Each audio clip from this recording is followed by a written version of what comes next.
Hello everyone, it's Mr. Davis here again for our next weekly update. I hope everybody's been making the most of the fantastic weather that we're having and keeping yourselves nice and safe. As you'll be aware, there is a lot of talk at the moment nationally about exam results, with A-level and level 3 results coming out this week, obviously with the GCSE results following in a week's time. I just wanted to reassure you and reassure all of our community that is very much at the forefront of our minds, and we will be responding to government changes and guidance as it comes up over the coming days to make sure that our Year 11 students next week get the best possible deal that they can when they come and collect their results, and in making sure that they get all the support that they may need once they actually get to the point of opening their envelope next Thursday. We're keeping our fingers crossed for everybody and that everybody gets the results that they need to move forward into the next part of their life, but we know it's a very difficult and tense situation at the best of times. Certainly when you take into account the current situation, it just makes things a little bit more complicated. So we want you to know that we are here and we will be supporting children and families in the best way that we possibly can.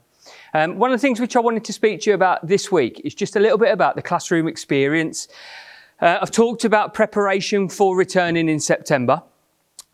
Once students are in and our learning starts on Monday the 7th of September, I think it's really important that you as families are able to talk about and understand what will happen in the classrooms. There's very simple parts of the guidance to understand and to follow, which we've implemented straight away, such as desks being put in straight rows with all students facing the front of the room. That logistically is something that's quite straightforward to put in place. What we've had to consider is actually what teaching and learning looks like on a day-to-day basis. So something which I mentioned in an earlier update was that we've changed the times of our periods. So we've gone from 55-minute lessons to now either single 75-minute lessons or double 150-minute lessons. Now clearly that's quite a big change. Part of the decision for that was about the reduction of movement around our school site. We've still got to make sure we deliver the same number of minutes of learning every day, which we're still doing. In fact, we've actually increased that number. But we've also got to make sure that our site is safe, and it's something I've spoken about a lot. So we have increased the amount of time that students will be spending in each individual period. And we know and we're confident that our staff will be making sure that they're adjusting, adapting the lessons that have been delivered previously to make sure it fits in with that as well as it possibly can. Actually, in the lesson itself, as I've said, students will sit next to each other in their rows. Adults in school are still expected to observe 2-metre distance. So clearly that has an impact on the adult's role in the classroom. So they will generally be based at the front of the room, teaching to the class, which will then, because it will impact on their ability to move around and obviously work side by side with young people, which is something that as teachers we enjoy doing on a daily basis. That now is something we've got to be very careful of. So feedback in the classroom will take a different form now. So we'll be very much looking at empowering and training our students to lead on their own feedback based on the verbal cues and the visual cues that they'll be given by their teachers. So staff will be giving very clear direction. They'll be giving students access to materials, and it will be then down to the students with their wealth of equipment, which we've spoken about many times, to be able to make sure their notes are updated and adjusted accordingly. We will still be having assessments. But what you will find is that we will have processes in place to manage the marking of those assessments and the feedback, the taking place of the feedback for students. Feedback is absolutely crucial in improving levels of progress, and we know that. So what we're not saying is it won't happen. What we are saying is it will be happening, but in slightly different ways as we move forward from September. And students will be given all of this information when they're coming on, when everybody is together again on Friday the 4th of September in school. Uniform is something which I've spoken about previously, but I just wanted to give a little nod to our expectations when it comes to PE and PE kit. Because obviously of our situation, we don't have access to changing facilities at the moment, but we still absolutely believe in the importance of PE lessons and sport to help people keep not just mentally fit, but also physically fit as well.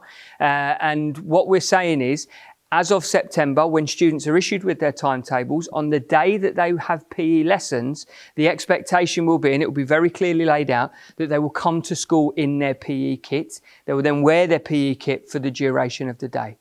Now, we have clear expectations in terms of our PE kit. We've got the branded Oldbury Academy kit, but we understand at the moment things might be more difficult. So what we are allowing is that students can wear plain black items of PE kit, tracksuit bottoms, t-shirts. Can I just make it absolutely clear? It must be plain black. We don't want to see sports logos.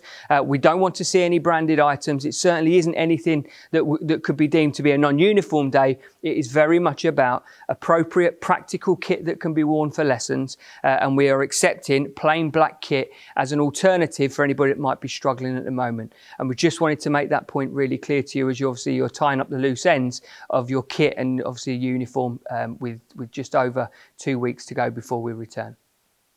Two other little bits of information alongside everything else which I usually remind you about in terms of uniform and equipment. And the first one is our car park. Our car park expectations and our use of our car park has changed. We've changed the markings as there is now one in gate and one out gate, which are very clearly marked on the floor outside the gates. But I just want you to be aware that at the start of the day and at the end of the day, parents will not be able to access our car park. As I've told you previously, we're going to be working on the basis of 5 different entrances and exits for our year groups. Therefore, we need to protect that car parking space and we need to protect those access points. So we won't be allowing parents to be coming on site in their cars before or after school. So again, as I've said time and time again, please just factor that into your thinking, your plans, your preparation for the new academic year, and just making sure you're aware that you will not be able to drop your children off on our school car park. I think it's important to know that. Next Thursday, as well as being the day that our Year 11s will come and collect their results, what we're also going to be doing is opening up our phone lines. And we would invite you, if you've got any questions or queries or anything that at the moment is not quite clear in your own mind, or you've got something maybe you think that we haven't thought about or certainly haven't communicated it with you yet, you are welcome to give us a call. And we've got a team of staff, myself included, that will be answering the calls next Thursday morning between 9 a.m. and midday. And we will take your calls, however small it might seem to you. It could be about lunch arrangements. It could be about break times, lunch times, the lesson experience. It could be a question about uniform or equipment. Nothing is too small if it makes you feel more reassured in your preparation for return in September. So please feel free to call us on the school line, 0121 533 3750, and there will be somebody there to take that call next week. We hope it will be something that will reassure parents and make you feel more at ease. At that point, we will then be about a week and a half away from everybody returning to us. So we're really keen to work with you to make sure you've got everything that you need. If there's any questions, please do pick up the phone and give us a call. Thank you for your time and your attention. I will see you again next week. Take care. Have a good weekend.